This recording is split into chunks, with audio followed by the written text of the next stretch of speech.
मेरो खोपडीमा सलबलाइरहेको उदाहरण चुम्बक, फलाम र खियाको छ। याद राख्नुहोस् यसलाई, चुम्बक, फलाम र खिया। किनकि संसारमा पनि यस्तै मोटामोटी 3 प्रकारका व्यक्तित्व हुन्छन्। कुनै व्यक्तित्व चुम्बक जस्ता हुन्छन्, कुनै व्यक्तित्व फलाम जस्ता, त कुनै खिया जस्ता। खिया, फलाम र चुम्बकमा गुणात्मक तात्विक भेद चाहिँ हुँदैन, तर त्यसको परिणाम, त्यसको बाहिर देखिने गुणवत्ता सबै फरक हुन्छ। चुम्बक र फलाम उस्तै उस्तै। यदि फलामलाई चुम्बकसँग रगड्ने हो भने फलाममा पनि चुम्बकीय गुण सर्छ। आखिर फलाम पनि चुम्बकै न हो, तर फरक यति मात्रै कि फलामका ध्रुवहरू यत्र तत्र तितर बितर हुन्छन्, जबकि चुम्बकका ध्रुव एकैतिर तिर्छिएको हुन्छ। फलाम र चुम्बक गुणमा आकाश र जमिनको फरक हुन्छ। मान्छे पनि त्यस्तै, कोही फलाम जस्ता, कोही चुम्बक जस्ता, कोही खिया जस्ता। चुम्बक जस्ता मान्छेहरूले सबैलाई तान्छ।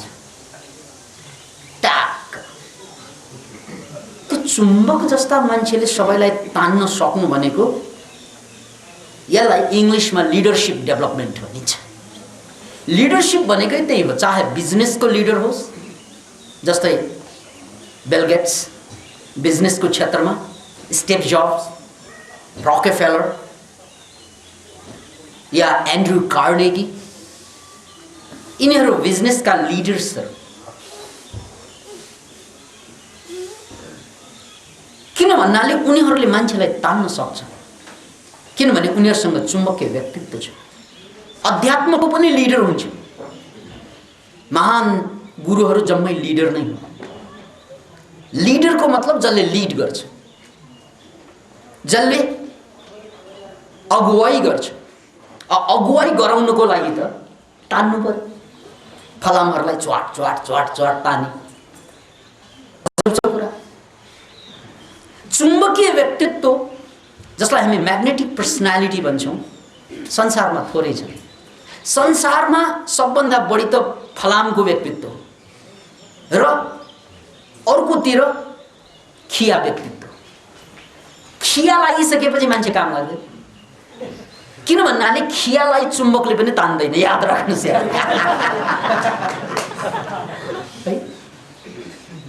खिया नै लागिसकेपछि फलाम त पुरै छोडो, फलामले त चुम्बकले छुँदैन उसलाई। त्यसकारण उसलाई महान कुरा बेवकूफ लाग्छ।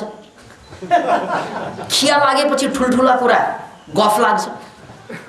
खिया लागेपछि महान कार्य, महान महान घटनामाथि अनौठो लाग्दै छोडिदिन्छ। याद राख्नुहोस्, यो खिया लाग्नुको परिणाम। जब मान्छे फलाम हुन्छ नि, महान कुराले उनीहरूलाई तान्छ, महान कुराले उनीहरूलाई एट्र्याक्सन गर्छ। अनौठा कुराले आश्चर्यचकित भन्छ नि, आश्चर्य पनि चकित पनि हुनुपर्ने। जबसम्म हामी आश्चर्यचकित हुन्छौँ कुनै कुराप्रति, तबसम्म हामीलाई खिया लागेको छैन भनेर बुझ्नुहोस्। खिया नलागेकोले नै आश्चर्यचकित हुँदैछ अझै। वाव वाव। खिया लागिसकेपछि ठुलो कुरा देखाउने तेरो बाउ। हामी नानी थियौँ, हाम्रा नानीहरूलाई अब हेर्न सकिन्छ। हेर्नुहोस् त, उनीहरू हरेक कुरामा आश्चर्यचकित हुन्छन्। बडो एटेन्सन पे गर्छन् ट्वाँ परेर। बडो एटेन्सन यति पे गर्छन् उनीहरूले, ध्यान यति केन्द्रित गर्छन्, उनीहरूलाई हरेक कुरा प्रश्न हुन्छ। अब जसै जसै हामी या हामीमा खिया लाग्दै जान्छ नि, अनि हामीलाई आश्चर्य लाग्न छोडिदिन्छ। सुरुमा बिहे गर्दा आश्चर्य लागेको थियो होला, होइन? कुनै दिन उसको बाललाई तारिफ गरेका थियौँ हामीले, वाह तेरो बाल, तिम्रो कपाल यति राम्रो, दाँजेका थियौँ कविहरूले जस्तै। कति मान्छे त कवि भए, कपालको वर्णन गर्दा गर्दै कविता लेख्न थाले। पछि त पेशीले छोडेर गयो, कविताले छोडेर कवि भएर बाध्य, कवि हुन बाध्य भयो कति मान्छे, लेखक हुन बाध्य भयो कति मान्छे। किन भन्नाले सुरुमा आश्चर्यचकित थियो। दाँत, ऊ दाँत देख्दैन, मोती देख्छन्।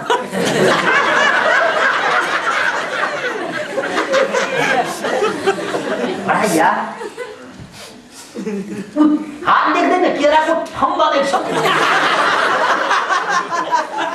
ऊ गाला देख्दैन, स्याउ देख्छ। यो सुरुका घटना हो। जब हामी आश्चर्यचकित थियौँ, जबसम्म हामी आश्चर्यचकित थियौँ, हामी जवान थियौँ, यानी मानसिक रूपमा तरुण थियौँ, युवा थियौँ मानसिक रूपमा। अब आश्चर्य हुन छोड्यो। अब बिस्तारै बिस्तारै हामी बुढा भयौँ। किन भन्नाले उमेरले बुढा पारेको होइन, आश्चर्य हुन छोडेको दिनदेखि हामी बुढा हुँदै गयौँ। किन भन्नाले अब कसैले एट्र्याक्सनै गर्न छोड्यो। कस्तो छ बाबा? ठिकै छ। यो के होला? ठिकै होला। जे भने ठिकै होला, यानी खिया लाग्न थालेछ बुढालाई। अब फलामको एउटा सम्भावना, ध्रुव मिल्दै गयो भने चुम्बक बन्छ, ध्रुव मिल्दै गयो भने चुम्बक बन्छ। त्यो ध्रुव तितर बितर भएर फलामबाट अब त्यसमाथि खिया लाग्न थाल्यो भने ध्रुवको कुरै छैन, सर्वनाश हुन्छ। अतः ज्ञानीहरूले जहिले पनि हामीलाई सम्झाएको यो कुरा कि सङ्गतै गर्नु छ भने बुद्ध पुरुषसँग गर, मुक्त पुरुषसँग गर, उच्चतम मानवसँग गर। यदि त्यस्तो मान्छे पाइएन भने बरु एक्लै हिँड, जङ्गलमा गैँडा जस्तै। गैँडा ग्रुपमा हिँड्दैन, नपत्या चितवनको जङ्गल घुसे हुन्छ। ऊ एक्लै हिँड्दैन, त्यसकारण त मान्छेलाई देखे पनि हान्न आउँछ। म एक्लै एक्लै हिँड्ने ठाउँमा तिमी चाहिँ साथ दिन आएको, कहाँ हाने? गैँडा एक्लै हिँड्छन्, त्यसलाई संस्कृतमा खड्ग विषान भन्छ। खड्ग विषान जसरी एक्लै हिँड्छ, बरु तिमी एक्लै हिँड। तर कमजोर मान्छे, क्षीणहीन मान्छे, खिया लागेका मान्छे, उनीहरूसँग नहिँड, बिल्कुलै नहिँड। किन भन्नाले उनीहरूसँग हिँड्यो भने तिमीलाई पनि खिया लगाएरै दम लिन्छ। उनीहरूको कामै खिया लगाउनु, खियाको काम खिया लगाइदिनु अरूलाई। एकचोटि लालु प्रसाद यादवलाई भनेको थियो रे जापानका राष्ट्राध्यक्षले, है तिमीहरूको बिहार खत्तम हुँदैछ, त्यसकारण चाहिँ जापानलाई 5 वर्ष जिम्मा लाउनु, 5 वर्षमा चाहिँ बिहारलाई जापान बनाइदिन्छु भनेर। अनि लालु प्रसाद यादवले के भने रे, ले बरु जापान हाम्रो जिम्मा लाउनु, 5 वर्षमा हामी चाहिँ बिहार बनाइदिन्छौँ। अझ 5 महिनामा बनाउनु बेर छैन।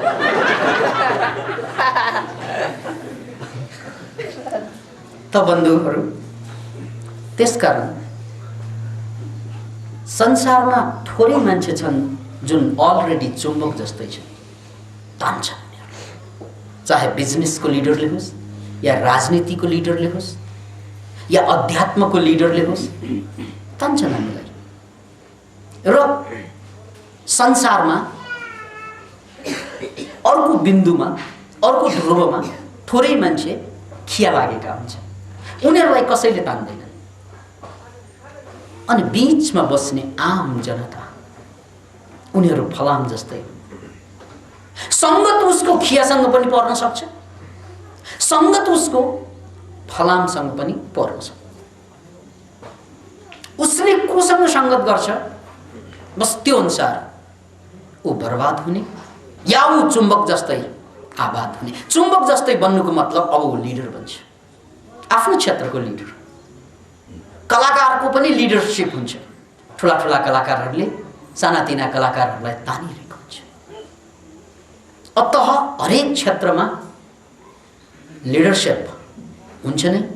र यो लिडरसिप डेभलपमेन्ट भनेको कहिले हुन्छ, कुन बेला हुन्छ त भन्नाले हामी सबै सम्भावना बोकेका, हिजोको मैले रेडियोको प्रवचनमा भने जस्तै सम्भावना सबैसँग छन्।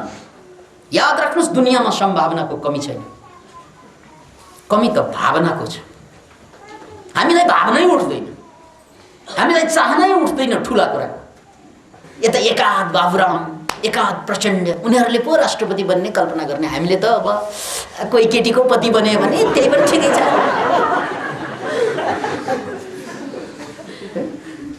याद राख्नुहोस्, सम्भावना दुवै, पति आइमाईको बन्नु पनि सम्भावना, पति राष्ट्रको बन्नु पनि सम्भावना, पति पशुको बन्नु पनि सम्भावना। यसलाई अन्यथा नलिनुहोस्, हामी त पशुपति नाथको देशको मान्छे, पशुको पति। क्या यार, अब त्यही भिड लाग्छ। पशुको पति माने महादेवजीले पशुलाई बिहे गरेको हो,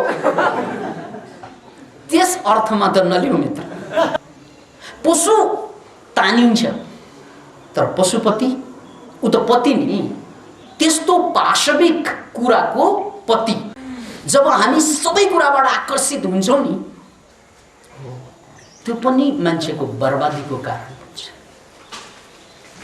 आकर्षित नहुनु पनि बर्बादी हो। किन भन्नाले खिया लागेपछि आकर्षित गर्दै हुँदैन, आकर्षण गर्दै। आकर्षित जहाँ पनि हुनु पनि बर्बादी हो, लज्जा।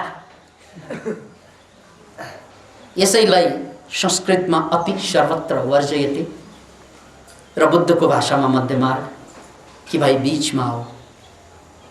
हामी अतिमा जान्छौँ, कि त कसैले आकर्षणै गर्दैन हामीलाई, खत्तम भइसक्यो।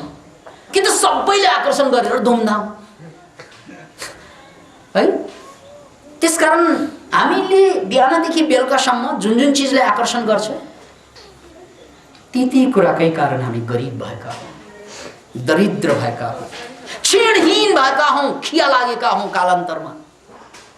किन त भन्नाले उसले पैसो त तान्छ, त्यसमा त शङ्कै भएन। पैसो तान्नु ठुलो कुरा होइन, फेरि समय तानिदिन्छ। ऐश्वर्याले अलिकति समय तान्दी, अमिताभले अलिकति समय तान्दी, फेरि खेलकुदका खेलाडीले अलिकति समय तानिदिन्छ, च्वाकले अलिकति, घ्वाकले अलिकति, लालमुनले अलिकति, रसबरीले अलिकति। क्या यार, सबैले अलिअलि समय, अलिअलि पैसा, अलिअलि समय, अलिअलि पैसा तानेपछि अब म त बेवकुफ दरिद्र त हुने नै भयो। किन भन्नाले न मसँग पैसो बच्यो न मसँग समय बच्यो। पैसो बनाउनुलाई समय चाहिन्छ, अब मसँग त्यो समय पनि छैन। यसकारण हामी बिहानदेखि बेलुकासम्म यति बोझिलो जिन्दगी बाँच्छौँ। हामीलाई त के लाग्छ भन्नाले म मेरै लागि बाँचेर होइन, हामी एक मुट्ठी मान्छेलाई खरबपति बनाउनको लागि बाँचिरहेका छौँ। एक मुट्ठी मान्छेलाई अरबपति बनाउनको लागि बाँचिरहेका छौँ। जस्ट एक मुट्ठी मान्छे। Can you imagine it? हामी जम्मै बिहानदेखि बेलुकासम्म हाम्रो परिश्रम भनेकै अरूको लागि भइरहेको छ। We are living for others, we are not living for ourselves. हामी आफ्नो लागि केही पनि गर्दैनौँ। जे गरिरहेका छौँ अरूको लागि। सिधा सिधा हेर्दा त बालबच्चाको लागि कमाइरहेका भन्छन्, त्यो पनि झुट हो। बालबच्चा त बालबच्चा, कसको बालबच्चा त अरूका दुनियाँभरका चाहिँ त्यो पावरफुल बालबच्चाहरूको लागि, उनीहरूको लागि। अमिताभ बच्चनका छोराको लागि कमाइरहेको होला, ऐश्वर्याका बच्चाहरूको लागि कमाइरहेका होला, तर आफ्नो लागि हामीले गरिरहेको होइन मित्र। हामी जम्मै वी आर बिङ स्याप्ड, हामी चुहिँदै गइरहेका छौँ, दिनानुदिन क्षीणहीन हुँदै गइरहेका छौँ। किन भन्नाले या त हामीलाई कसैले एट्र्याक्सन गर्दैन, हामी बर्बाद भयौँ, या त सबैले एट्र्याक्सन गरिदिन्छन्, हामी बर्बाद हुन्छौँ। अतः मैले म्याग्नेटिक पर्सनालिटीको कुरा गर्दाखेरि म्याग्नेटिक पर्सनालिटीको कुरा हेर्नुस्, म्याग्नेटले आकर्षण चाहिँ जुन गर्छ नि फलामलाई मात्रै हुन्छ, अरूले गर्दैन। किनभने त्यसको तालमेल छ। मैले कसलाई एट्र्याक्ट गर्ने, मैले चोर डाकु फटालाई पनि एट्याक गर्ने भन्दै खत्तम, ऊ जस्तै हुन्छ। त्यसकारण म्याग्नेटिक पर्सनालिटी त्यो एउटा अनौठो टर्म हो। त्यो म्याग्नेटिक पर्सनालिटी हामीमा डेभलप हुन सक्नु र गराउनु पर्नु, त्यो युगको हामी खाँचो ठान्छौँ, त्यो हामी युगको माग ठान्छौँ। अतः हामीले यो म्याग्नेटिक पर्सनालिटीको सेरोफेरमा अलिकति फोकस गर्न चाहन्छौँ। यो हाम्रो शरीरबाट एक किसिमको ऊर्जा निस्कन्छ, जसलाई हामी भगवानको या मूर्तिमा या तस्बिरमा आभामण्डलको रूपमा गोलो घेरा देख्छौँ। यसरी यो हाम्रो पुरा शरीरमा फैलिएको छ। यही हो इलेक्ट्रोम्याग्नेटिक फिल्ड।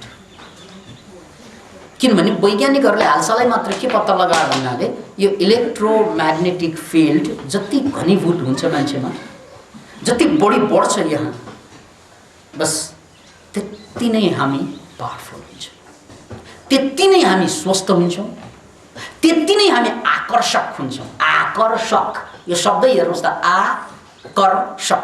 आकर्षण, कर्षण भनेको तान्नु, कर्षण भनेको तान्नु। यसले चाहिँ आकर्षक भनेको कि यो आफूतिर तान्छ।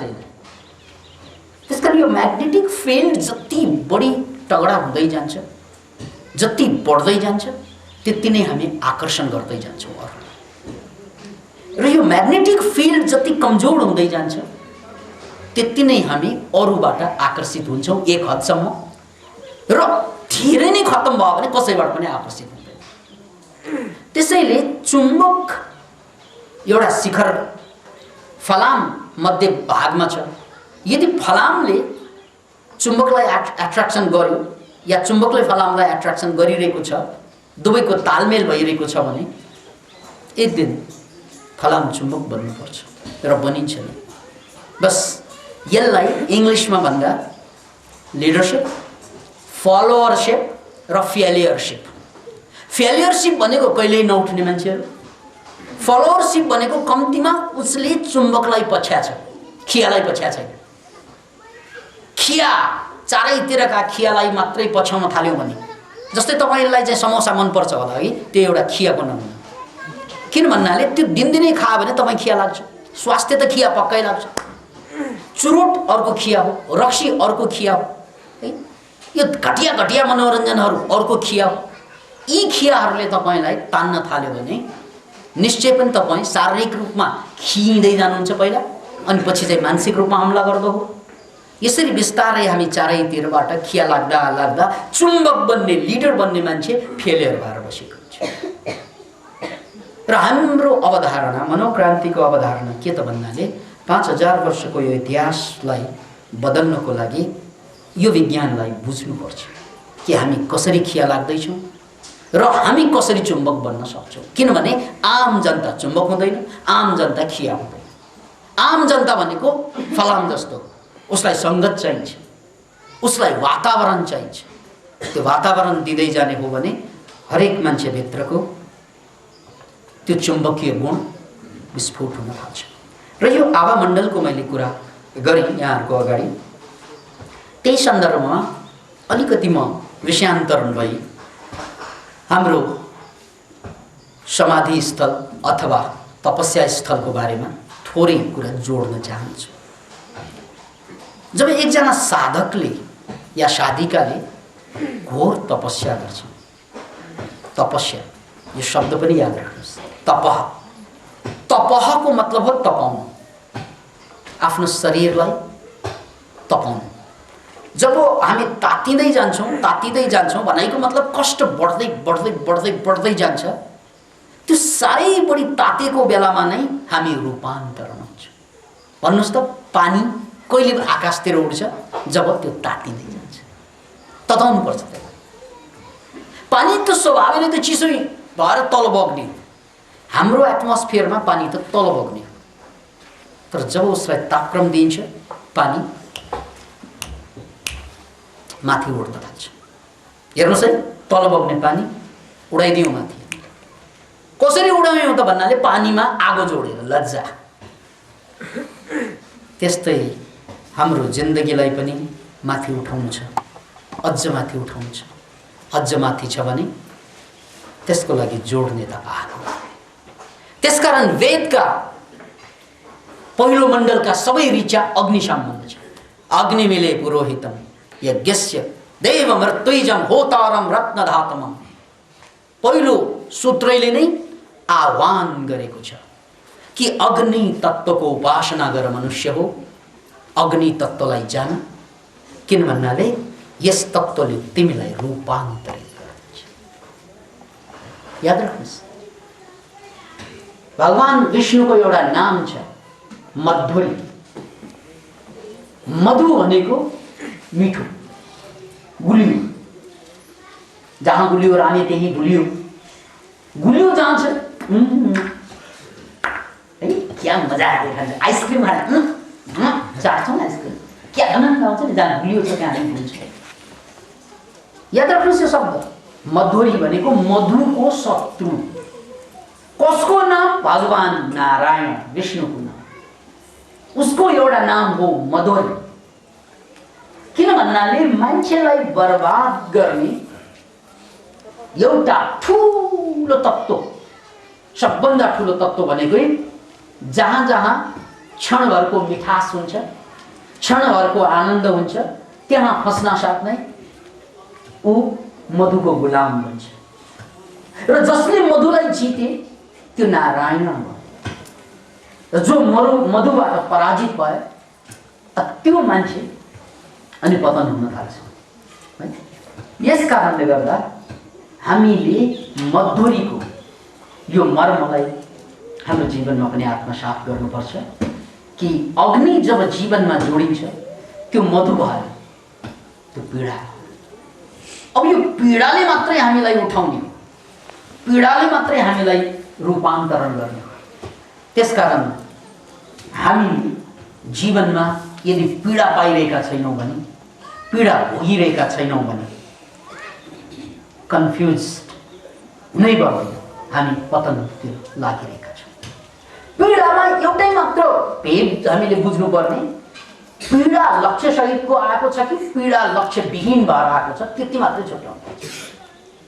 किन भन्नाले बिहानको सूर्य र बेलुकाको सूर्य उस्तै उस्तै हुन्छ, तर एउटा डुब्दैछ अर्को उदाउँदैछ। गुण ठ्याक्कै फरक हुन्छ तर हेर्दा उस्तै उस्तै हुन्छ। त्यसकारण पीडा र पीडामा छुट्याउन जान्नुपर्छ।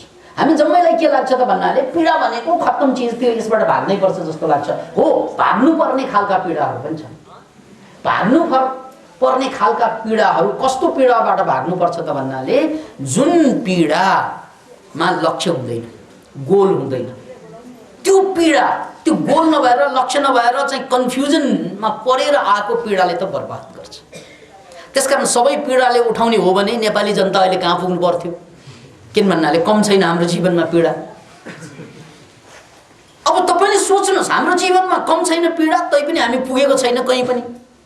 किन त भन्नाले हाम्रो पीडामा लक्ष्य छैन, हाम्रो पीडामा भिजन छैन। जब पीडामा भिजन जोडिन्छ अनि गोलीमा बन्दुक जोडे जस्तै त्यो गोलीले काम दिन्छ। बाणमा धनु नजोडिकन बाण मात्रै फालेर त धेरै टाढा जाँदैन। गोली बन्दुकमा नजोडिकन गोली हातमा उठाएर फालेर धेरै टाढा जाँदैन। त्यसकारण गोलीलाई त बन्दुक चाहिन्छ। बस त्यस्तै पीडालाई लक्ष्य चाहिन्छ। लक्ष्यविहीन पीडाले भड्काइदिन्छ। त्यसकारण त स्म्याक पिउँछन् हाम्रा युवाहरू, रक्सी पिउँछन् हाम्रा पुर्खाहरू, चुरुट पिउँछन् हामीहरू। किन पिउँछौँ त भन्नाले पीडा त पीडा एउटा फाँक फाँक खोकिरहेको छ। तर चुरुट पिएर लक्ष्मीप्रसाद देवकोटा बाहेक कसैले कविता लेखेकै थाहा छैन। कतिले भन्छन् नि चुरुट पिउनु हुन्छ, किन भन्नाले देवकोटाले त चुरुट पिएकाहरू कति देवकोटा निस्के? चुरुट त करोडौँले पिए। त्यसकारण चुरुट पिएर देवकोटा निस्कने हो र? त्यो होइन, चुटको। त्यसकारण चुरुट पिउँछौँ, रक्सी पिउँछौँ, साह्रै ठुला ठुला चाहिँ कन्फ्युजन हाम्रो जीवनमा छ। रातरातभर सुतेका छैनौँ, कति रात नसुतिकन आलै काँचै आँखा बिताइदियौँ हामीले, तैपनि हामी कहीँ पनि पुगेनौँ, बरु उल्टो पतनतिर गयौँ। किन त भन्नाले हाम्रो पीडा, हाम्रो कन्फ्युजनमा दिशा नै छैन, लक्ष्य छैन। याद राख्नुहोस्, जब लक्ष्यविहीन हुन्छ मान्छे, गोल हुँदैन मान्छे, अनि हरेक चिजले उसलाई कन्फ्युजनमा पार्दिन्छ, अनि त्यो कन्फ्युजनबाट पीडा जन्मिन्छ, त्यो पीडाले नष्ट पार्दिन्छ।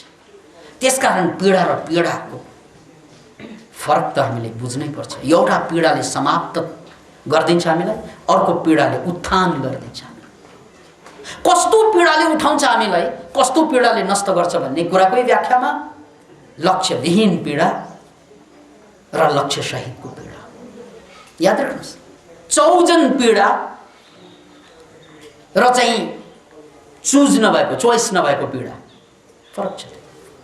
जस्तै तपाईँ रातभरि सुत्न सक्नु भएन, नचाहिने कुरा आइरहेछ मनमा, नचाहिने कुराले चाहिँ पिरोलिरहेको छ, सबैलाई गर्छ। त्यो रात तपाईँको त्यत्तिकै छटपटेर बित्छ, गाह्रो हुँदै बित्छ, अनि दिउँसो पनि झन् गाह्रो हुन्छ तपाईँको, किनभने ब्रेन स्लो हुन्छ, कन्फ्युजन बढ्छ, दिउँसो भारी हुन्छ शरीर, सुस्त हुन्छ मन, लस्त हुन्छ तन, अनि कुष्ठ धन भएर के गर्नु। त्यसकारण याद राख्नुहोस्, जब तपाईँ कन्फ्युजनमा फस्नुहुन्छ, द्याट इज रियल पीडा। अब तपाईँले सुत्न नसकेको बेलामा एकजना लक्ष्यवादी मान्छे, लक्ष्य भएको मान्छे अथवा भिजन भएको मान्छे सुत्न सकेन भने के हुन्छ? भिजन भएको मान्छे जब सुत्न सक्दैनन्, वन्डरफुल, त्यो बेला उनले आफ्नो लक्ष्यलाई अझ बढी तिखार्छ। किन भन्नाले र ठिकै छ, सुत्न पाएन भने के भयो त, मेरो लक्ष्यलाई म अब भिजुअलाइज गर्छु। दिउँसो फुर्सद पाएको थिएन, अब राति त फुर्सद पाइयो, you can visualise it. Wonderful. जब हाम्रो लक्ष्य क्लियर हुन्छ, त्यो बेला तपाईँले जुनको राति उठेर आफ्नो लक्ष्य लेख्दा हुन्छ, आफ्नो गन्तव्यको बारेमा सोच्दा हुन्छ, जे प्रतिभा छ त्यो प्रतिभाको प्र्याक्टिस गरे हुन्छ। किन? लक्ष्य छ। लक्ष्य छैन भने के गर्नु? जे गरे पनि हुँदैन। याद राख्नुहोस्, कतिपय मान्छे त निद्रा नलागेपछि महान बन्न थाल्छ। याद राख्नुहोस् यो कुरा, कतिपय मान्छे अनिद्राको कारणले पतन हुन्छ, मानसिक रोगी बन्छ, डिप्रेसन हुन्छ, मानसिक रोगी भएर डिप्रेस भएर जिन्दगी बर्बाद भएर जिन्दगीभर औषधि खाएर आफ्ना आमा बाबालाई पनि खुत्रुक्कै पारेका कति छन् छोराछोरी। 60 लाख यही देशमा मात्रै। किन भन्नाले उनले त्यो रात निदाउन नसकेको रातलाई उपभोग गर्न सकेन, सदुपयोग गर्न सकेन। किन सकेनन् त भन्नाले लक्ष्य छैन, क्लियर छैन। पीडा छ तर लक्ष्य छैन। क्या यार, त्यो त मौका हो नि। यदि कवि हुँदो हो कविता लेख्दो हो, चित्रकार हुँदो हो चित्र लेख्दो हो, वैज्ञानिक हुँदो हो प्रयोग गर्दो हो। यार लक्ष्य भएको भए त त्यो त समय हो नि। एकजना साधक हुँदो हो ध्यान गर्दो, मन्त्र योगी हुँदो हो मन्त्र गर्दो, तन्त्र योगी हो तन्त्र गर्दो। त्यो रातको त कति प्रयोग यार। खुला छ मैदान, तर हामीले त्यसको सदुपयोग नगरिकन छटपटाउँछौँ त्यहाँ। गजब छैन र कुरा? ठिकै छ, दिनमा निद्रा आए चाहिँ सुतौँला, अहिले चाहिँ लेखौँला, लज्जा के भयो? किन भन्नाले लक्ष्य जोडियो भने पीडाको काम आउँछ। अब लक्ष्य छैन त्यतिकै छटपटाएर बसेछ, हो यसले मान्छेलाई बर्बाद गर्छ। त्यसकारण पीडामा यदि भिजन छ भने त्यही पीडाले मान्छेलाई धेरै माथि उठाउँछ। अब पीडामा भिजनै छैन भने पीडा मात्रै हुन्छ, कन्फ्युजन मात्रै हुन्छ। र यो पीडाले म पीडित म मर्दिन्छु भनेर शेर भन्छ।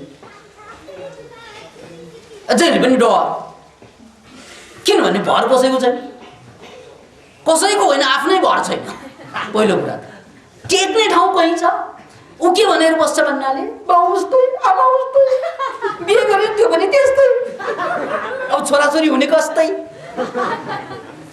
यार भरोसा कहीँ पनि छैन, कहीँ पनि टेक्ने ठाउँ छैन। किन भन्नाले टेक्ने ठाउँ आफूले बनाएकै होइन, कहाँ टेक्नु? श्रीमतीले पनि श्रीमानलाई टेकौँला भनेर बिहे गरेको, श्रीमानले श्रीमतीलाई टेकौँला भनेर बिहे गरेको। एकले अर्कोलाई टेक्न खोज्दा खोज्दै जिन्दगी अझ बढी पीडाजनक हुँदो। टेक्ने त अरूलाई होइन नि भाइ। अब तपाईँले पौडी खेल्न आउँदैन, संसार रूपी पोखरीमा झ्वाममा हाम फालिसक्नुभयो बिहे गरेर है। अब श्रीमानले पनि पौडी आउँदैन, श्रीमतीलाई पनि पौडी आउँदैन, दुवै एउटा पोखरीमा आयो, त्यो पोखरीको नाम बिहे। अब के खोज्छन् श्रीमान भने श्रीमती यदि तेरो लभ ट्रु लभ हो भने तैँले मलाई जोगान भन्छ। किन भन्नाले ऊ त डुब्दै छ, उनलाई पौडी खेल्न आउँदैन। अनि श्रीमतीको पनि डायलग त्यही हो, श्रीमान त साँच्चै श्रीमान होस् भने आज देखा जाएगा तँमा कतिको श्रीमानपन छ, मलाई बचान मलाई भन्छ। ल त्यो बिचरा श्रीमान जसलाई पौडी खेल्नै आउँदैन। दुईजना पौडी खेल्न नजान्नेको बीचमा सन्धि सम्झौता हुँदैछ, तैँले मलाई बचा, तेरे आँखों की सिवा दुनिया में रखा क्या, ये उठे सुबह हो चले ये झुके शाम, मेरा जीना मेरा मरना इन पलकों के तले भनेर बस्या हुन्छ बा। एउटाले मात्रै भनिदिएको भए त हुँदो हो, दुवैले त्यही डायलग दुवैको। म त बर्बाद भएँ, म केही गर्न सक्दैन बन्धु, त्यसकारण तिमीले मलाई उठाइदे भन्छ। और पार्टनरको पनि त्यही डायलग, मैले त सब कुछ छोडेँ तेरो लागि भन्छ। ल दुवै सब कुछ छोडेका हुतिहाराहरू एकले अर्कोलाई कसरी उठाउने? Can you imagine it? यो दुई हुतिहारा, किनभने टेक्ने ठाउँ चाहिँ श्रीमान होइन। संसार रूपी सागरमा छौँ हामी, टेक्ने ठाउँ छोराछोरी पनि होइन, आमा बाबा पनि होइन, टेक्ने ठाउँ त आफूले बनाउने हो नि। त्यो के कहाँ टेकेर बाँच्ने? लक्ष्यमा टेकेर, भिजनमा टेकेर, जीवन दर्शनमा टेकेर बाँच्ने ठाउँ त त्यो हो बनाउने। हामी कसैले पनि त्यसरी बनाएनौँ। त्यो नबनाउनुको कारणले गर्दा सबैमा पीडा पनि छ, कन्फ्युजन पनि छ, पीडा पनि छ। विकास, उन्नति, प्रगति, शान्ति, कुन चराको नाम, कुन चरीको नाम, कुन चरीको आँखीको नाम त्यो पनि थाहा छ। अतः हाम्रो जीवनमा एउटा महान भिजन उद्देश्य हुँदो हो त हामी यसरी बर्बाद हुँदैन। अनि बल्ल गएर त्यो पीडाको काम लाग्छ, अनि त्यो पीडाले हिरा बनाउँछ हामीलाई। बस यही पीडाबाट हिरा बन्ने प्रक्रियाको जुन वातावरण छ त्यसैलाई त म्याट्रिक्स भनिन्छ इङ्ग्लिसमा। हामीले यसलाई मनोक्रान्ति म्याट्रिक्स भन्नुको कारण त्यही हो। त्यसैले हामीले 5 वर्षको साधकहरूलाई आह्वान गरेका छौँ, आउनुहोस् तपाईहरू जुन ठाउँमा हुनुहुन्छ सम्भावना सबैसँग छ, तर भावना बोकेर आउनुहोस्। बस त्यो भावना प्रयोग गर्ने हो भने हामी भित्रका अनन्त सम्भावनालाई हामी बाहिर निकाल्न सक्छौँ।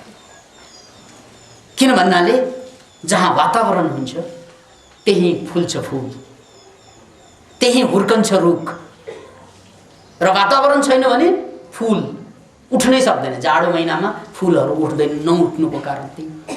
किन भन्नाले त्यो वातावरण कमजोर छ। जब सही वातावरण हुन्छ अनि फुलहरू मजाले हुर्कन थाल्छ, रुखहरू मजाले बढ्न थाल्छ। अत बन्धुहरू, मैले म्याग्नेटिक पर्सनालिटी अथवा यो चुम्बकीय क्षेत्रलाई अब म तीर्थसँग जोड्छु। तीर्थको मतलबै त्यही हो, जहाँ टेकेर हामी तर्छौँ, टरेर जान्छौँ, पार जान्छौँ। त्यो एउटा सिम्बल हो। जिन्दगीको सम्पूर्ण दुःख, वेदना, व्यथा यो जम्मैलाई एउटा भिजनको भाँडो दिने हो भने यो सबै काम आउँछ। भाँडै नभएको पानी काम आउँछ? याद राख्नुहोस्, भाँडै नभएको पानी, ल्याउन 1 ग्लास पानी, ल्याउन पानी भन्दाखेरि ग्लास ल्याउँछ नि, पानी ल्यायो भनेको बोतल पो ल्याउँछ। ए पानी भनेको बोतल होइन, पानी। सक्छ कसैले त्यतिकै पानी दिनु कि हातमा राखेर ल्याउनु पर्यो कि बोतलमा? भाँडो त चाहियो। भाँडो बिनाको पानी र लक्ष्य बिनाको पीडा दुवै काम। अतः भाँडो र पानीको मेल जस्तै लक्ष्य र पीडा जब जोडिन्छ अनि मात्रै हामीलाई अग्निदेवले यो पीडाले हाम्रो कल्याण गर्छ। अनि मात्रै हाम्रो अग्निदेवताबाट कल्याण हुन थाल्छ। र त्यही कुराको हामीले यहाँ प्रयोग गर्दैछौँ। गफ मात्रै गरेर ठुला ठुला कुरा मात्रै दर्शन मात्रै छाटेर जिन्दगी रूपान्तरण हुँदैन। र अरूलाई धेरै दिनसम्म गफै मात्रै सुनाइयो भने त्यो पनि गीत जस्तो मात्रै हुन्छ। मिठै त छ तर गर्ने केही होइन भने जस्तै होला। त्यसैले मनोक्रान्तिले एउटा ठुलो जोखिम र जिम्मेवारी लिएको छ कि हामीले साधकहरूमा त्यो ऊर्जालाई थप्नुपर्छ अथवा साधकहरूभित्र भएको ऊर्जालाई विस्फोट गर्नुपर्छ। र त्यही क्रममा गोदावरीमा हामी आयौँ। यो थलो जहाँ हामी प्रवचन सुन्दैछौँ अहिले र यसको ठिक मुनि जुन समाधि स्थल छ, जुन तपस्या स्थल छ, त्यहाँ हाम्रा योगिनी श्री गम जमिन मुनि 8 दिनदेखि साधनारत, 8 दिनदेखि ध्यानमा हुनुहुन्छ, तपस्यामा हुनुहुन्छ। अब यसको मतलब के त? धेरैलाई यो जिज्ञासा हुनु स्वाभाविक हो। किन भन्नाले एकजना मान्छेले आफूलाई साह्रै गहराइमा लगियो भने ढुङ्गालाई चाहिँ ठोके जस्तै हुन्छ। दुईवटा ढुङ्गालाई ड्याममा ठोक्नुस्, दुईवटा ढुङ्गाको बिचमा तेस्रो चिज जन्मिन्छ, त्यो हो आगो, झिल्को। ढुङ्गामा आगो हुँदैन, दुवै ढुङ्गामा हुँदैन, तर दुई ढुङ्गा जब ठोकिन्छन् त्यसले ज्योति निकाल्छ। बस त्यस्तै याद राख्नुहोस् यो उपमालाई कि जब हामीले साधना, त्यो घोर तपस्या गर्नु भनेको ठोक्नु नै हो, आफूलाई ठोक्नु। जब आफूलाई नराम्ररी ठोक्छौँ हामी, अर्को शब्दमा नराम्ररी ठोक्छौँ, शक्ति छैन त नष्टै भएर जान्छ, खप्ने ताकत भएन भने त। किन भन्नाले अहिले जुन साधनारत छिन् हाम्रा साधीका, पुष माघ अहिले मन्सिर छ, पुषतिर जाँदैछ।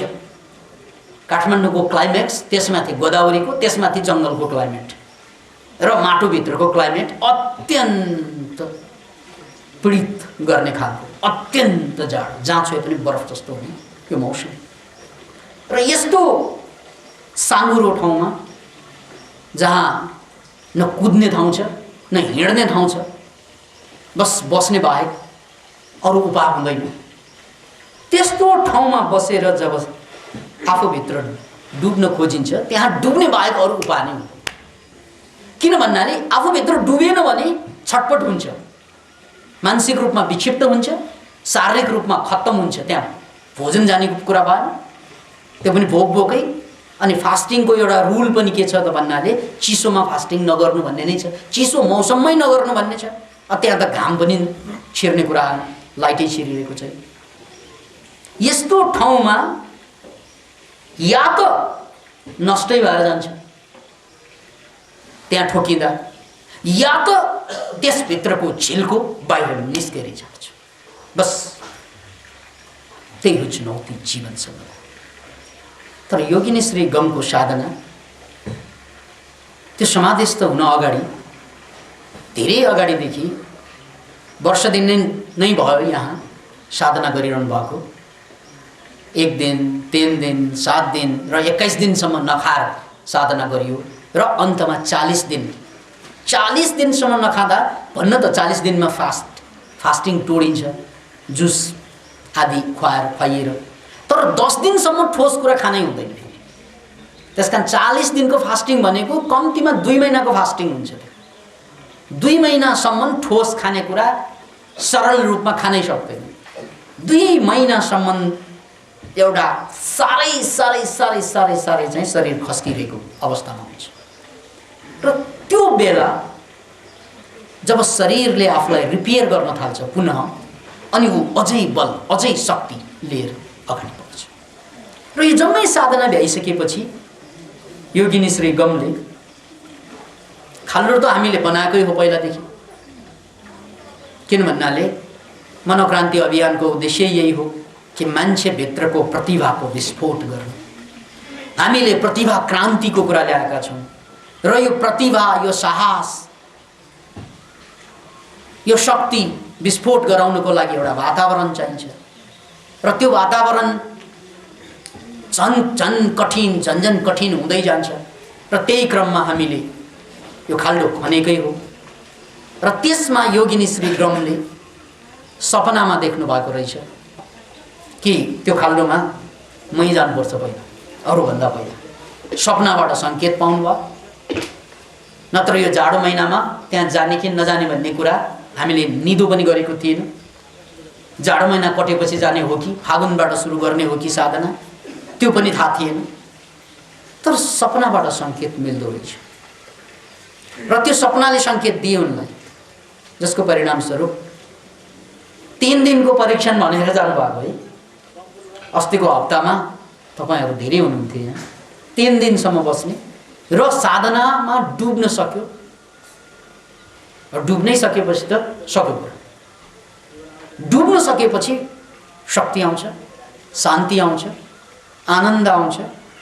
बस शक्ति, शान्ति, आनन्द भएपछि चाहिने कि बस त्यसकै आधारमा उनी अहिले 8औं दिनमा पनि त्यही भित्र छ र यो लगभग अनिश्चित कालकै लागि गइरहेको छ। अनिश्चित भनेको भोलि पनि बाहिर निस्कने सम्भावना छ, अथवा कहिले निस्किन्छ, अर्को महिनामा पनि हुनसक्छ, अर्को हप्ता पनि हुनसक्छ, त्यो भन्न सकिँदैन। किन भन्नाले उहाँको साधनाले कति दिन जान्छ। 3 दिन त पार गरिसक्नु भयो र अब योगिनी श्री गमले यसरी डेफ्टमा जाँदा आफूभित्र जति गहिराइमा र जति अवचेतन मनलाई पार गर्दै अति चेतन मनमा जानुहुन्छ र उनी भित्रका अनन्त सम्भावनाहरू जसरी पानीका फोकाहरू बाहिर उठे झैँ त्यस्तै सम्भावनाहरू बाहिर निस्कने हो। र सबभन्दा ठुलो कुरो भनेको शरीरबाट खारिएर ज्योति निस्कन थाल्छ, इलेक्ट्रोम्याग्नेटिक फिल्डहरू बढ्दै जान्छ र त्यो इलेक्ट्रोम्याग्नेटिक फिल्ड चाहिँ जति जति बढ्दै जान्छ चारैतिरको वातावरण, चारैतिरको क्षेत्र, त्यहाँका रुख, त्यहाँका खोल्सो छ, तल पानी र रुख छ र माटो छ, यो तीनैवटा कुरा सर्वाधिक ऊर्जा ग्रहणशील हुन्छ। याद राख्नुहोस् यसलाई। सबभन्दा बढी चार्ज गर्न मिल्ने पानीमा र नजिकै खोल्सो छ र सबभन्दा बढी चाहिँ चार्ज गर्न मिल्ने पानी भएकोले अब पानीलाई सबभन्दा बढी ग्रहण गर्ने माटो अनि रुख बिरुवा, यो चारैतिर घनीभूत प्राकृतिक वातावरणमा शरीरबाट निस्केका ती तरङ्गहरूले त्यसलाई पवित्र स्थल बनाइदिएको हुन्छ। एक किसिमबाट यो कुरालाई बुझ्नु नै छ भने हामीले वैज्ञानिक अवधारणा बुझ्नुपर्छ। जसरी कुनै न्युक्लियर रियाक्टर यदि चुहियो भने अथवा फुट्यो भने त्यहाँबाट विकिरण निस्केपछि त्यो विकिरण सम्पूर्ण वस्तुहरूले ग्रहण गर्छ। त्यो कुरा त हामीले चेर्नोबिल दुर्घटना हुँदा भोगेका थियौँ नेपालमा पनि। यहाँसम्म कि रसियाबाट आएको दूध समेत यहाँ बेच्न दिएको थिएन, अथवा मान्छे सशङ्कित हुँदै त्यो दूध चाहिँ पिउन डराइरहेका थिए। किन भन्नाले चेर्नोबिलको आसपासमा भएका सम्पूर्ण खाद्यान्नले त्यो रेडियो वेभलाई, त्यो तरङ्गलाई, त्यो विकिरणलाई ग्रहण गरेको हुन्छ र त्यो ग्रहण गरिसकेपछि त्यो खाँदा खाँदा 20 वर्षपछि पनि क्यान्सर बनाइदिन सक्छ, बनाउने सम्भावना हुन्छ। त्यसकारण त्यहाँ एकदम सनसनीखेज समाचारको रूपमा यो सारा संसारमा त्यो बेला फैलिएको थियो र त्यो बेला काठमाडौँका मान्छेहरूले दूध खाने मान्छे 25% पनि थिएन। किन भन्नाले सबै डराइरहेका थिए। या त नजानेर खायो, कतिले नजानेर त खाने स्वाभाविक हो, या त कतिले चाहिँ केही हुँदैन भनेर चाहिँ जबरजस्ती पनि खाए, तर त्यहाँ डराइ खाएका थिए। किन भन्नाले यथार्थ यही हो कि रेडियो विकिरण बाहिर निस्किन थाल्यो भने त्यो विकिरण खाएपछि तुरन्तै त मान्छे मर्दैनन्, तर 20औं वर्षमा पनि या 30औं वर्षमा पनि त्यसले चाहिँ असर ल्याउन सक्छ। त्यो व्यापक चर्चा थियो काठमाडौँमा। यो वैज्ञानिक पाठ हो। यो रेडियो धर्मीको कुरा अथवा यो रेडियो तरङ्गको कुरा अथवा यो विकिरणको कुरो हो। यति त हामी जम्मैले वैज्ञानिक रूपमा बुझेको हो। यो एउटा पाठ। ठीक त्यसको अर्को पाटो हाम्रो शरीरबाट जुन तरङ्ग निस्कन्छन्, जुन ज्वाला निस्कन्छन्, बस त्यो पनि माटोले, काठले, पातले ग्रहण गरेर बसेको हुन्छ। कम्प्लिटली त्यसलाई चाहिँ च्यापेर बसेको हुन्छ। त्यसकारण त्यस्तो ठलोमा, त्यस्तो ठाउँमा जहाँ साधकहरूले घोर तपस्या गर्छन्, त्यो ठाउँमा जान साथ नै मन शान्त हुँदै जानु, मन हल्का हुँदै जानु, मनलाई भावुक बनाउँदै जानु स्वाभाविक हो। त्यहाँ जान साथ नै मान्छेलाई रोँ लाग्ने, किन भन्नाले त्यो टच गरिरहेछ फिलिङ्स। त्यहाँ जान साथलाई मान्छेलाई बुद्धिबाट अलिकति तल अवचेतन मनको गहराइतिर ताने जस्तो, अलिकति शान्त जस्तो, कता भावनामा पुगे जस्तो, कता पुरानो यादलाई समाए जस्तो, कता पुरानो फिलिङ्सलाई पुनः बाहिर निकाले जस्तो। बस त्यसैले त्यो समाधि स्थल र त्यसरी समाधि घटेका मान्छेहरूको दर्शन, त्यसलाई हाम्रो शास्त्रले पुण्यको रूपमा लिएको छ। अब यो पुण्य र पापको कुरा उनीहरूको भाषा हो।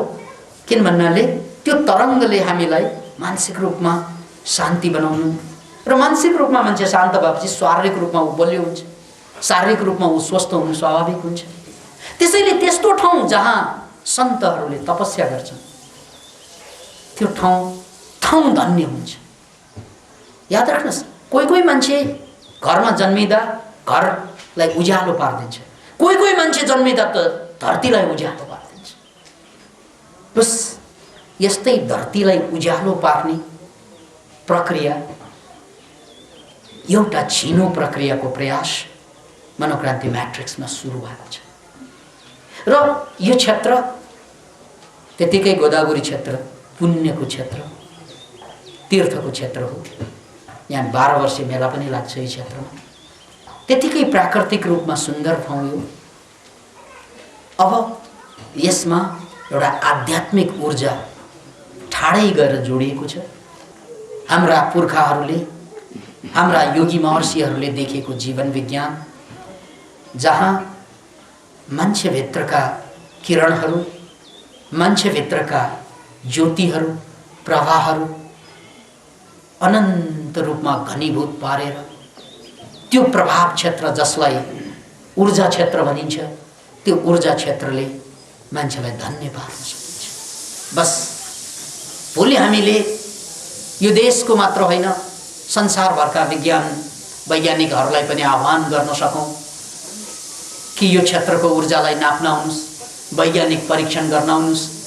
जसरी अहिले पनि हाम्रा साधीका माटो मुनि माथिबाट माटो तन्न भरिएको छ र तल जमिनमा साधनारत हुनुहुन्छ।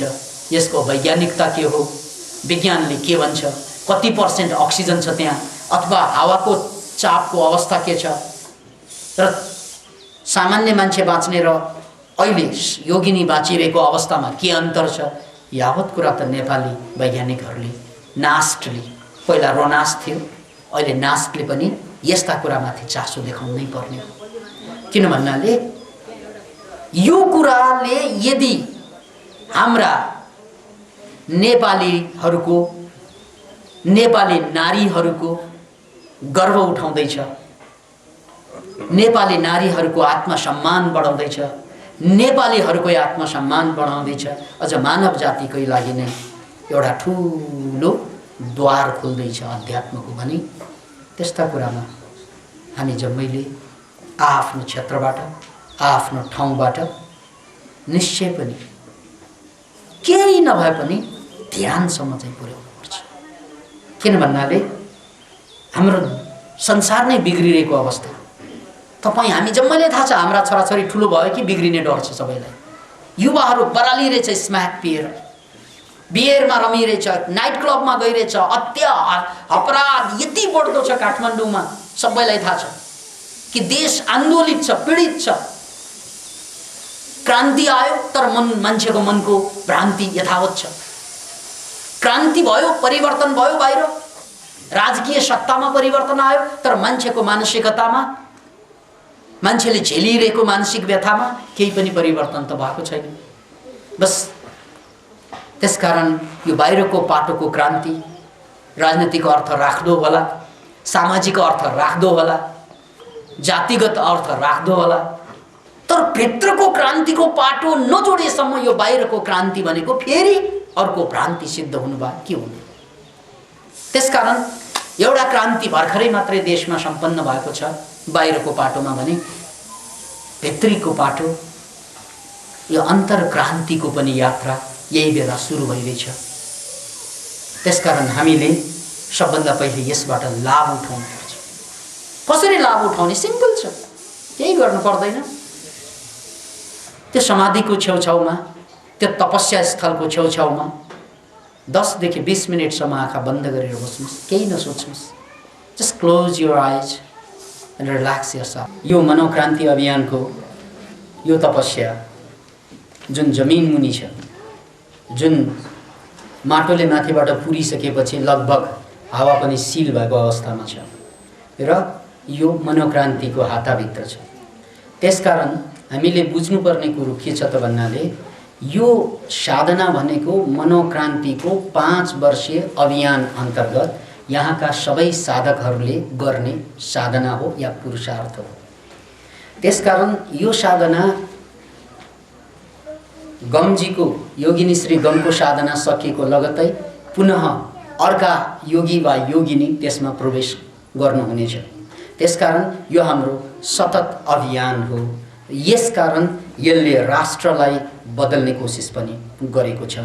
राष्ट्रका युवाहरू जो विभिन्न नशामा फसेर या निराश भएर बसेका छन्, केही गर्न सक्दैन भनेर आशा मारेका छन्, उनीहरू सबैको लागि हामीले पनि अद्भुत चमत्कार गर्न सक्छौँ। त्यो हामीभित्र क्षमता छ भन्ने कुराको प्रमाणस्वरूप हामीले यी युवाहरूलाई त्यो तपस्याको लागि वातावरण बनाइदिएको हो।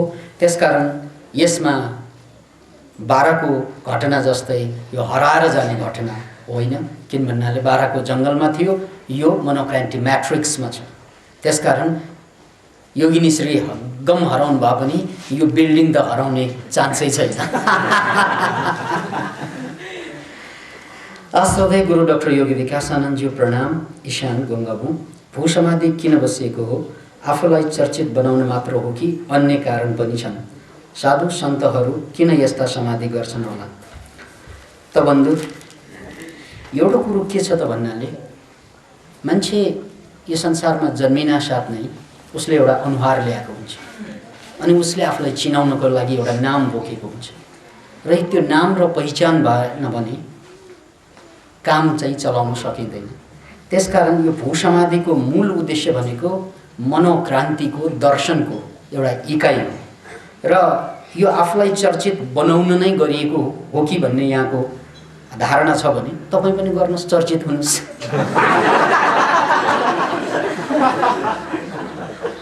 ताकत पनि त देखाउनुहोस् न। गुरुज्यूमा सादर नमस्कार। बीपी खनाल, जोरपाटी। गुरुज्यू, यो समाधि स्थल 9 नै खाडल किन बनाइयो? यो भन्दा सानो वा ठुलो खाडल किन नखनेको हो? यसमा रहस्य बताइदिनु भए आभारी हुने थिए। अहिलेसम्म भूसमाधि गर्ने मान्छे यो संसारमै दुर्लभ छन्। थोरै मान्छेले मात्रै आँट गर्छन्, जमर्को गर्छन्। किन भन्नाले कुनै पनि बेला अक्सिजनको कमीको कारण ठाडै मान्छे मर्न सक्छन्। त्यसकारण यो समाधिको रिस्क थोरैले मात्रै लिने गरेका छन्। र भारतमा सबभन्दा चर्चित हुनुभएका एकजना बाबा हुनुहुन्छ जसलाई पाइलट बाबा भनिन्छ। पाइलट बाबा पाइलट नै हुनुहुन्थ्यो, तर उहाँले यस्तै भूसमाधि लिने क्रम सुरु गरिसकेपछि उहाँ चर्चामा एकाएक आउनुभयो र उहाँले पाइलटिङ गर्ने काम छोडेर अब जनताको माझ बसेर ज्ञान दिनको लागि अगाडि आफूलाई समर्पित गर्नुभएको छ। त्यसकारण पाइलट बाबा विश्वविख्यात हुनुभयो। यदाकदा अहिले पनि उहाँले यस्तै भू समाधि लिने गर्नुहुन्छ।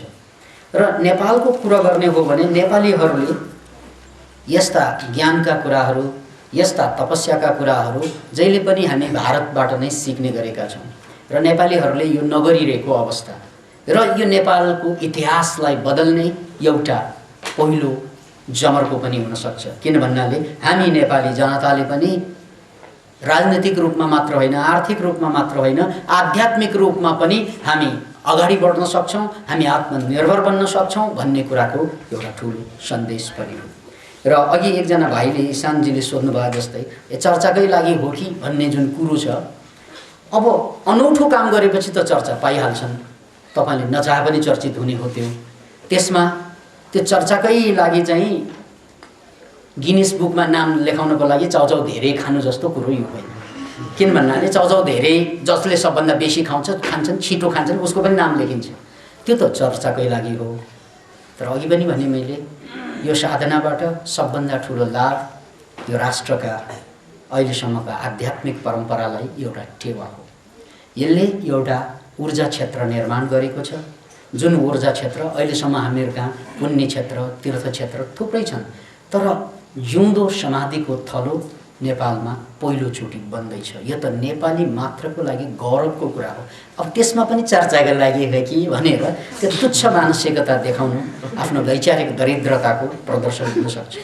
त्यसकारण हामीले के बुझ्नुपर्छ भन्नाले चमत्कार र ठुला ठुला पुरुषार्थहरू गर्ने जमर्को नगरेसम्म तपाईँ हामीले संसारलाई केही पनि कुरा दिन सक्दैन। किन भन्नाले संसारलाई केही दिनको लागि संसारले तपाईँमाथि भरोसा गर्नुपर्छ, अनि मात्रै उनीहरूले लिन्छन्। नत्र सित्तैमा दिए पनि मान्छेले उपदेशका कुरा, ज्ञानका कुरा कसले लिन्छन् र सित्तैमा दिएर? बाउआमाले त जहिले पनि दिन्छन् छोराछोरीलाई ज्ञानका कुरा, कहिले लिएका छन्? तर बाउआमा पनि त्यस्तै पुरुषार्थ गर्ने भए छोराछोरीले लिन्छन्। त्यसकारण पुरुषार्थ किन पनि गर्नुपर्छ त भन्नाले दुनियाँलाई बदल्नको लागि पनि पुरुषार्थ गर्नुपर्छ, अनि मात्रै तपाईँको कुरा खान्छन् अरूले। ओहो, यो त भन्ने मात्रै होइन, यो त ज्यानको जोखिम उठाउने। जस्तै हाम्रा योगिनी श्री गमकै कुरा गर्ने हो भने मेरा धेरै साथीहरू अथवा मेरा सम्बन्धित मान्छेहरू, मेरा आफन्तहरू डक्टरहरू, मेडिकल डक्टर्सहरू छन् र उहाँहरूले मलाई खबर पठाइसकेका छन् तपाईँले यस्तो रिस्क लिनुहुन्न।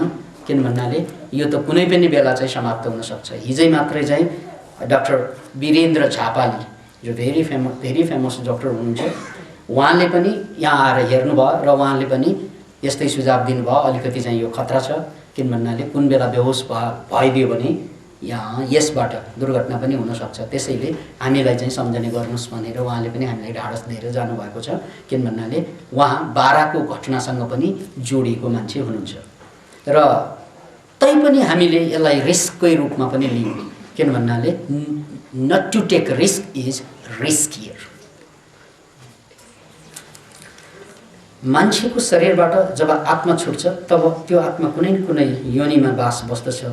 अब प्रश्न यहाँनिर छ कि जब आत्मा छुट्ने र बास बस्ने समयको बीच अवस्थामा, छुटेदेखि बास बस्ने अवस्था समयमा आत्मा कहाँ जान्छ बीचको समयमा? त यो दिपेन्द्र खड्काजीको प्रश्न छ गोदामचौर। त बन्धु, यो मान्छेको आत्माको कुरा भनेको अहिले धेरै सजिलोसँग बुझ्न सकिन्छ। हामीले यहाँबाट चाहिँ एउटा भनौँ जापानमा इमेल गर्दैछौँ, ट्याकटुक ट्याकटुक ट्याक गरे। अब इमेल भनेको त वेब जाने हो। यहाँको कम्प्युटरबाट इमेल पठाइयो, त्यहाँको कम्प्युटरमा पुग्न अगाडि त्यो कम्प्युटरलाई बम हानेर ध्वस्त बनाइदियो भने, अथवा फर्केर आउन खोज्दा त्यसलाई पनि ध्वस्त बनाइदियो भने कहाँ जान्छ त्यो इमेल? कहाँ जान्छ? साइबर स्पेसमा गएर बस्छ, वेबको रूपमा, तरङ्गको रूपमा। अनि नयाँ कम्प्युटर फेरि चाहिँ जो जडान गऱ्यो भने त्यसले तान्छ। त्यही हो। त्यस्तै मान्छे पनि मर्नु भनेको पनि इमेलै हो। धेरैपल्ट भने हामी मर्छौँ नि, त्यो इमेल गरेको, त्यस कारण देखिँदैन। इमेल देख्नु भएको छ, स्वाट चिठी उडेर लगन खेलबाट सातो बाटोमा चाहिँ ट्राफिक जाम भएको अलिकति अडेको छ, त्यसपछि ट्राफिक हटेपछि स्वाट उडेर पाटन दरबार स्क्वाडमा पुग्यो भन्ने हो र त इमेल। त्यसरी जाने तरिका होइन। Email is a web. इमेलमा त चिठी मात्रै जाने होइन, अहिले त तस्बिर, भोइस सबै कुरा पठाउनु मिल्छ है, सुइँ जान्छ। त्यो के को रूपमा जान्छ? वेभको रूपमा जान्छ। तर त्यहाँको कम्प्युटर चाहिँ जहाँ पठाइएको हो त्यो कम्प्युटर बिग्रे पनि अर्को कम्प्युटर आयो भने त आउँछ त्यो। त्यस्तै हामी मर्नु भनेको इमेल गर्नु, र इमेल भइसकेपछि हामी साइबर स्पेसमा गएर बस्छौँ। अनि जहाँ आमा र बाबाको बिचमा या भाले र पोथीको बिचमा जुन समागम हुन्छ र त्यो समागममा जुन प्राणीको सुरुवात हुन्छ त्यहाँ चाहिँ खाली खाली हुन्छ प्रोग्राम। अनि त्यो इमेल चाहिँ तानिएर त्यहाँ स्वाट जान्छ। यो कम्प्युटर निर्माण हुँदैछ